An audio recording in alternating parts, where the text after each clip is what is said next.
سلام، امیدوارم حالتون خوب باشه. با یه برنامه دیگه با من خوش اومدید. تا حالا شده توی یک موقعیتی قرار بگیرید که هم نه بگید، هم که بخواید نه بشنوید و ناراحت نشید، و همینطور اینکه زمانی که دارید نه میگین طرف مقابلتون رو ناراحت نکنید. اومدیم که امروز صحبت کنیم راجبش.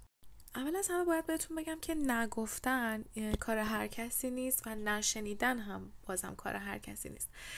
اینکه شما به خودتون اجازه رو میدید که بنابر دلایلی که برای خودتون محکمه پسند هست نبگید به طرف مقابلتون، حالا هر چیزی میتونه باشه، یک نوع جرأتی هستش که شما توی وجودتون دارید که خیلیا ندارنش. همچنین زمانی که از طرف مقابل نمیشنوید هم و ناراحت نمیشید، باید به خودتون بازم افتخار کنید، چون که نشنیدن و نگفتن کار هر کسی نیست.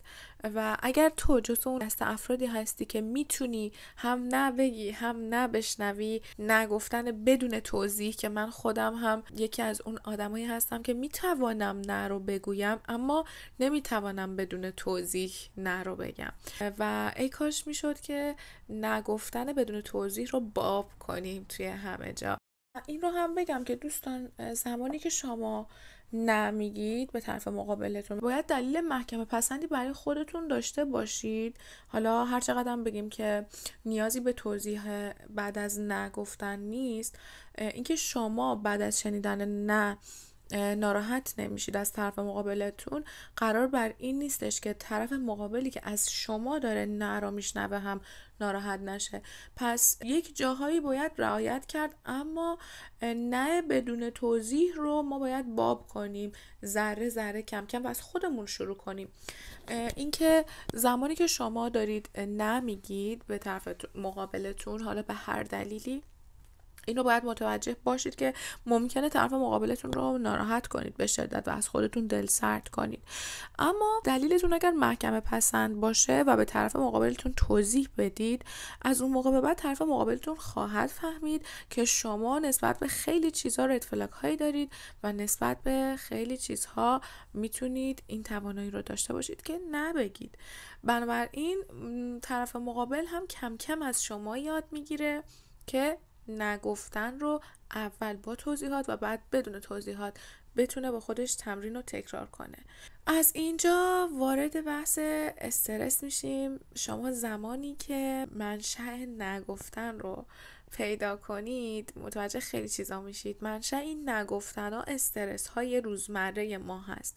شما امروز سوار تاکسی میشید و اون تاکسی رون از مسافر قبلیش به هر دلیلی عصبانی و ناراحت هست و تأثیرش رو روی شما هم میذاره، حالا با داد زدن یا با غر زدن سر شما، و شما هم از اون چیزی که گرفتید از اون تاکسی رون میرید به محل کارتون، میرید توی خانواده‌تون و اون استرس رو انتقال میدید و گاهی باعث میشه که اون استرسی که شما صبح از اون راننده تاکسی دریافت کردید بیاد توی وجود شما بشینه. اون استرس باعث این بشه که شما غیر منطقی بخواید نبگید، حالا به دوست خودتون، همکار خودتون، خانواده خودتون. پس زمانی که شما این پتانسیل رو توی خودتون پیدا کردید که می توانید نبگویید، باید این رو هم بدونید که نگفتن شما یا منطقی هست یا از روی استرس و اعصاب خوردی هستش که دارید، و اون استرسی که سرایت کرده از صبح با شما بوده رو باید یک جایی قطعش کنید. یعنی شما نباید سرایت دهنده اون استرس باشید، چرا که اینقدر باید خودتون و ذهنتون رو آگاه کنید، شما پتانسیل این رو داشته باشید که اون استرس رو سرایت ندید و منقطعش کنید. حالا ما میگیم شما اون استرس رو سرایت دادید به فرد دیگری از اطرافیان خودتون. حالا اون اطرافیانتون ما نمیدونیم آیا انقدر آگاه هستن که بتونن اون استرس رو به نفرات بعدی سرایت ندن یا نه نمیتوانند.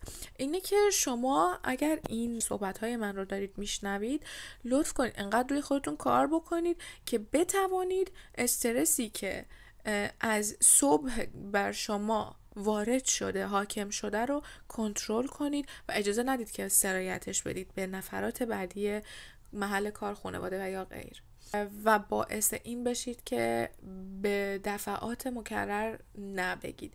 نگفتن کار بسیار خوبیه، ولی نه همیشه، نه همه جا، نه هر روز و هر دقیقه. این که بدونید کجا باید نبگید خیلی مهمه. و به نظر من آدم هایی که میتونن به جا و درست رفتار کنن، فقط نه مختص به نگفتن، بلکه در هر حیطه‌ای میتونن به خودشون آگاه باشن، به خودشون تسلط کافی رو داشته باشن. بنابراین خیلی خوبه که خانواده ها از همین الان شروع کنن، و یا اگه شما خودتون دارید این رو میبینید، از همین الان روی خودتون شروع بکنید به کار کردن که بتونید نگفتن رو یاد بگیرید و اینکه تمام چیزهایی که براتون اتفاق میفته توی روزمره تسلط کافی داشته باشید و بتونید که هر آنچه که میبینید و دچار استرس و فشار عصبی و یا حتی ناراحتی شما بشه رو کاملا تحت کنترل و اختیار خودتون قرار بدید. و بنابراین اگر نگفتن رو یاد میگیرید، نشنیدن رو هم باید یاد بگیرید و ناراحت نشید.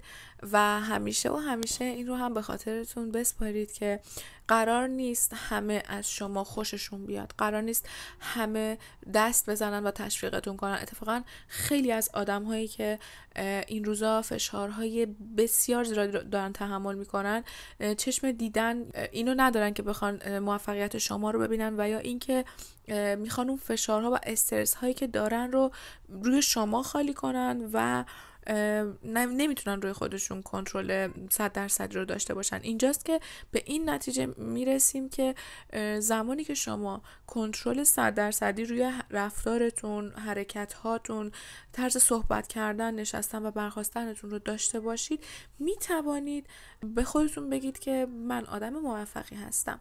و این کاملا طبیعیه اگر خیلی ها از من خوششون نمیاد، به خاطر اینکه اونها هنوز نرسیدن به جایی که الان من رسیدم. کنترل ذهن و کنترل عادتهای غلط و پیشروی به سوی موفقیت. دارم که صحبت‌های امروز هم مورد قبول واقع شده باشه و قشنگترین آپشن هر انسانی ذاتشه. ذاتتو قشنگ کن.